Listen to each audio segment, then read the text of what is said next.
13. So, 13 ka na. So, may family ka ba? I mean, may pamilya ka. Asan sila? Saan sila? Ilan kayo magkakapatid?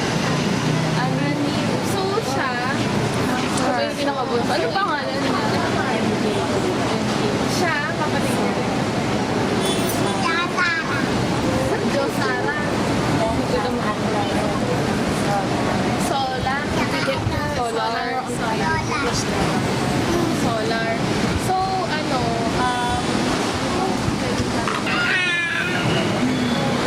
Dito na ba talaga kayo lumaki? Sa Menjola na talaga kayo lumaki? Tamay. Kapit ka ng doon ka sa sa may tanong. Tanduay. Sa RIP, Manila dyan. Bali, kailan lang kayo lumipat dito sa lugar na? Matagal na po ba? Mga ilang taon? Ate ko, ate ko siguro, ako nagkaroon na kasi yung dalawa. Dalawang taon na kayo dito. Sa magkakapatid sa inyo, may nakapag-aral. Lalaglag na ako! Wala. Sorry po. Anong grade yung matapos niyo college? Bali 4th year high school lang. Tapos hindi na nagpapasya. College na. Anong course? Ano pa lang? 4th year high. 4th year high school pa lang. Walang chance na mag-aral na doon. Ayun, syempre, may pangarap na naman sa buhay, di ba? Pangarap. Ano yung mga pangarap? Ay! Let's do this for another person. Ano? This for Makaahon sa mga katipan. Ate, ano yung nararamdaman mo sa sitwasyon ng buhay niyo ngayon? Okay na? May natulong ba sa inyo? Sino?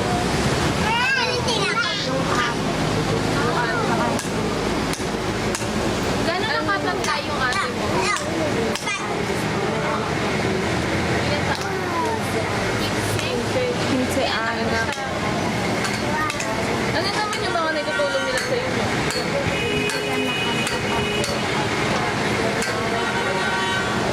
So, magkano yung maripipit para sa pangkain?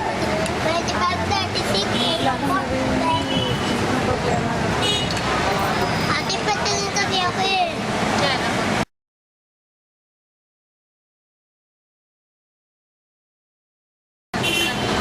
Ayun ate, nakapagbigay ka na ba ng sulat sa ibang tao? Hindi pa. Kung may chance, kung may pagkakataon na magbigay ka ng sulat, para kanino? Para sa mga kapatid mo. Kapatid. At siguro, ano yung laman ng letter na ibibigay mo sa kanila? Kahit anong gusto mong sabihin sa kanila.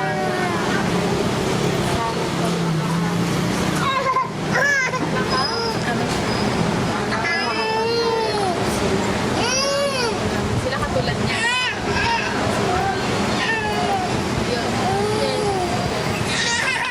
Yan. Minsan ba nagdadasal ka? Nagdadasal ka? Ano yung mga dinadasal mo? Sana po Don't worry. In some near future, mangyayari. Mahalo sa So, yun. Yan, ano yung mga kadalasang dinadasal mo pa? Maliban sa makakampay sa kanila. Sana po yung mga Ano ba yung mga ating na kuya mo? Yun. Yun na yun. Pwede mong sabihin. Mahal mo pa magulang mo. Yun. Magmamahal yun. No? Kasi nakakadalas na. Ate, alam ko. Alam ko na ako doon kasi sinasaktan na kayo magulang. Kaya, ano yan? Para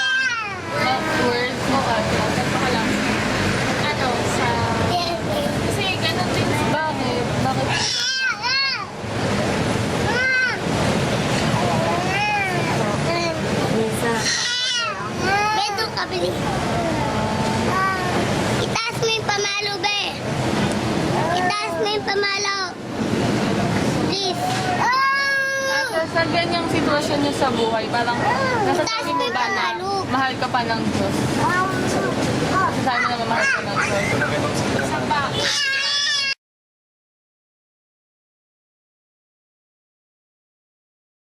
Mamahal ng Diyos. Kahit sa paano, nakakaraos kami. Tutulungan kami. Kahit sa paano rin, wala na yung sakit sa amin. Kahit sa ulan, mabaguhan naman ng Diyos, hindi kami nagkakasakit. Lalo na. So yun.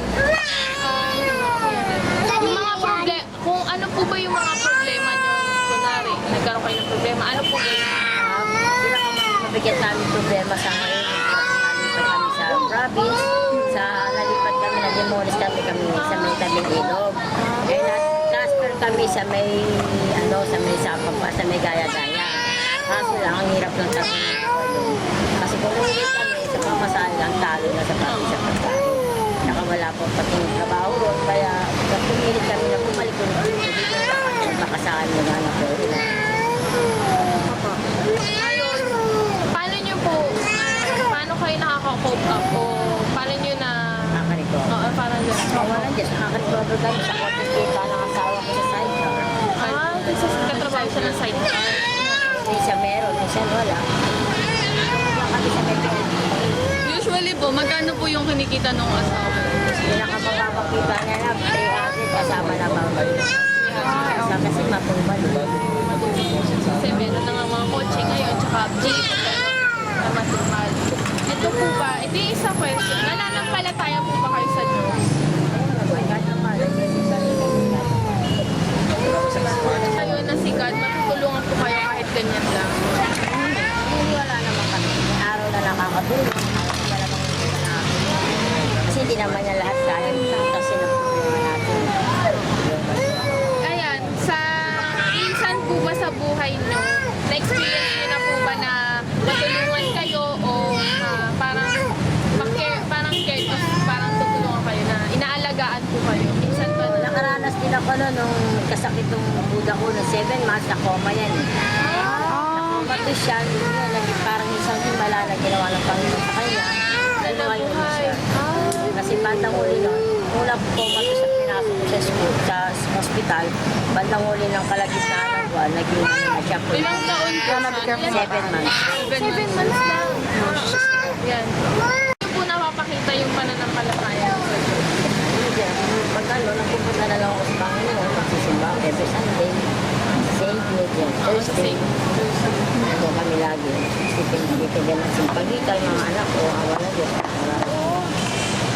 Ayun, pag siyempre po ngayon, malapit na po yung Pasko. Saan po kayo nag-celebrate? Dito na lang din po. Ito na lang, di na kami nakakawin ng province kasi yung bahay namin doon kasi nabimang na nga, walang pamasahe. Pamasahe lang, ilang kami uwi. Kung tutusin sa pamasahe, 500 lang kung lahat ng uwi. Eh paano na may pangkaan namin? Yan. So, 1 year, magto 2 years na akong di uwi. 2 years na po. Sino po yung mga tao dun sa probinsya nyo? Lahat na Lahat yung mga natanggal din sa mga tabing ilog, yun yung mga kasama namin. Mga na-relocate.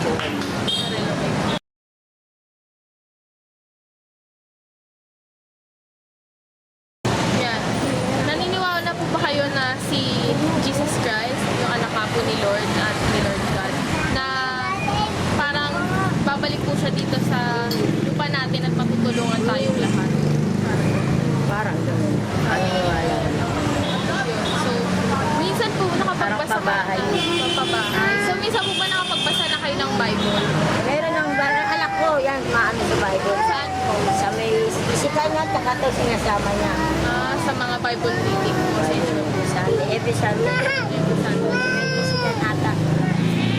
So, sa tingin niyo po ba, yung kabutihan, parang nakakover niya lahat ng kasamaan sa mundo?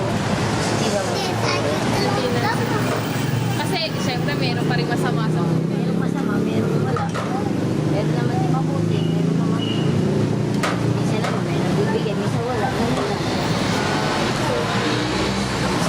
Salamat po. Salamat po. Thank you po. Salamat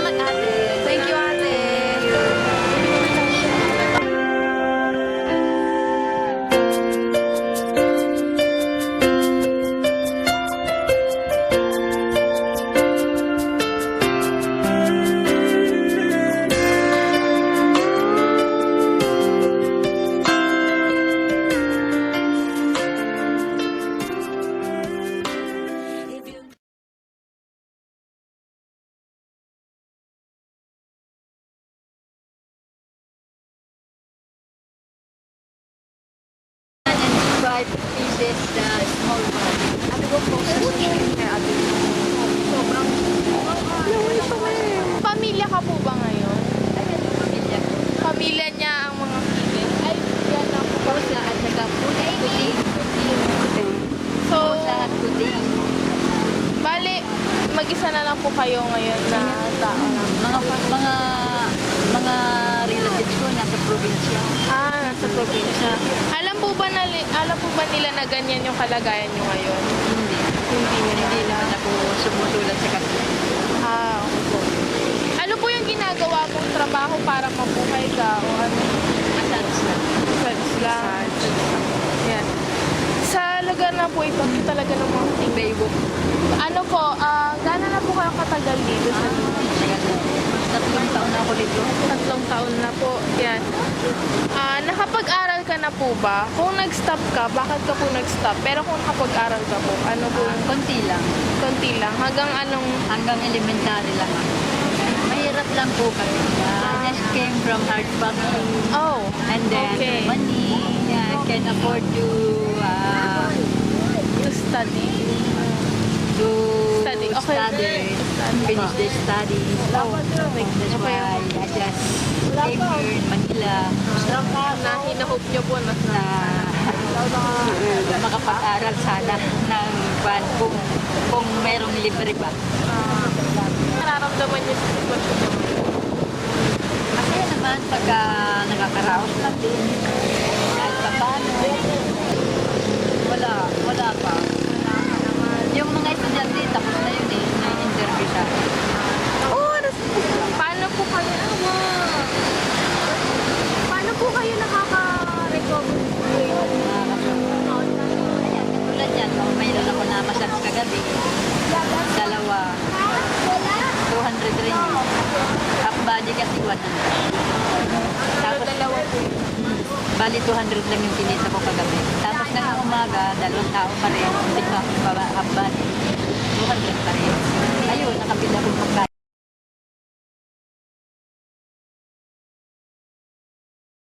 Ito po. Ito na yung may faith po ba kayo kay God? Nananampalataya pa rin po ba kayo kay God? Tapos na ginawa ko Born again. So, Jesus Christ in Nazareth. oo. Ito po, nakapagbigay ka na po ba ng sulat sa isang tao kaya sa mga relatives mo o mga kasama mo? Sa ngayon po wala. Pero nung mga dati po, nakapagbigay na po ba kayo ng sulat? Last ano pa yun? Matagal na. Sobrang tagal. Sobrang tagal na yun. Ano, natatandaan niyo po ba yung letter? Yung letter parang hindi ko na. Hindi ko na ma-relate. Kasi buhay pa yung papa ko noon. Tumulat ako sa papa. Na sabi ko, huwag kayong mag-alala. Nasa mabuti akong kalagayan. Lagi akong ginagabayan ni Lord. So, yun. Kasi punta ako ng Bisaya, akala nila natigok na ako na yung nila. Kasi nung umalis ako sa amin, 12 years old lang ako. Kaya sa sobrang hirap lang.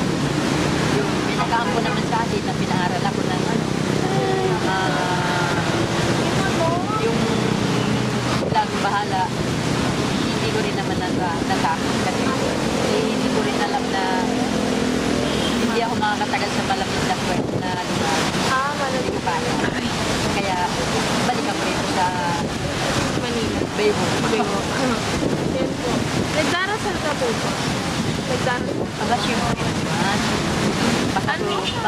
Bago kumain, bago matulog, nagdadasal ako. Tapos pag-iisip ko, nagdadasal lang ako. Pero direkta ako kayo. Hindi ako pupunta kung saan. Ano po yung mga usually na dinadasal nyo? Para mga salvation yan. Iligtas ng mga relatives ko, lahat ng mga sa akin, iligtas nila, mga barkada, kaibigan. Sa lahat na.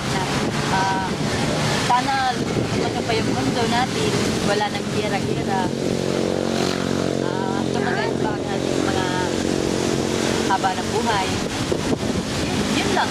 Nagsilang yung dasal ko pero Makabuluhan naman. makabuluhan. Hindi ako nagdadasal ng napakahaba na wala namang saysay. So,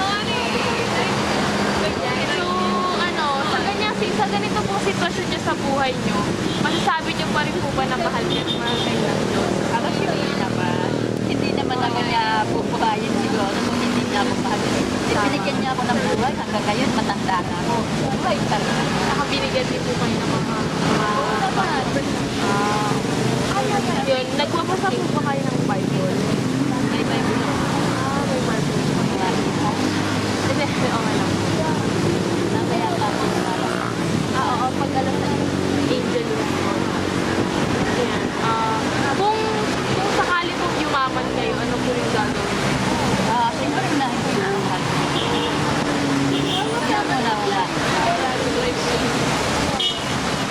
Para naman, makaawin naman yung mga anak ko sa kanyang.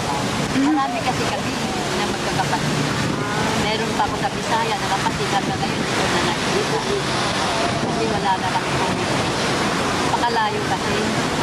At saka mahal na rin ang pamasagan nila. Nagmahal na. So, ano po, nakapagsabi po ba kayo sa mga tao na masakit ang salita? Nakapagsabi po ba kayo? Yun lang, yung ginihagi nila yung pusa ko. Yun Pero lang. pinagsisiyan niyo naman po yun o hindi? Kasi At talaga ko na yung pinagsisihan. Kasi mahirap mag-kim-kim. Ako ang mahihirapan. Saka ang hirap ng pamumuhay. So, Hindi ano ako nagkikip-kip. Mas na-impulsap ko na yun. Naiyan na. Wala na yun. ngayon po,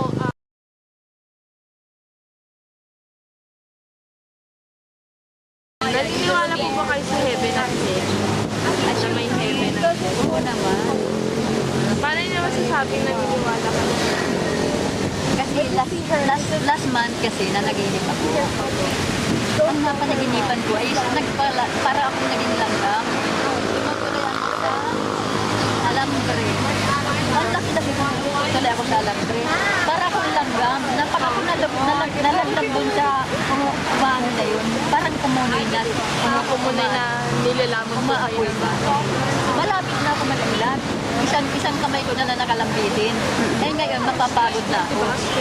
Tapos bigla akong nagising. Sabi ko sa inyo, hindi ako eh. Naniniwala po ba kayo sa resurrection of Christ na babalik sa buhay? Babalik ang buhay?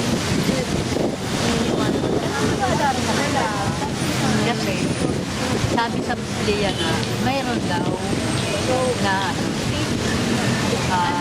paraiso sa kabilang. Sabi ko naman, ay hindi mas mabuti kung meron na paraiso sa kabilang. Pag siguro tayo namatay, doon tayo pupunta.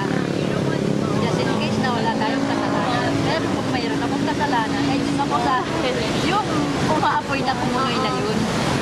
Parang lava. Talagang kumukulo siya eh. Tapos nilalamon na Mabuti na lang nakaligtas ako. Oo, Ibig kaya sabihin, po na kayo. ibig sabihin nun, iyon yung ano, Yun yung parang yung martyr. yung hill, yung nasabing ano, yung impyerno. Siguro yun. Siyempre, babala na yun.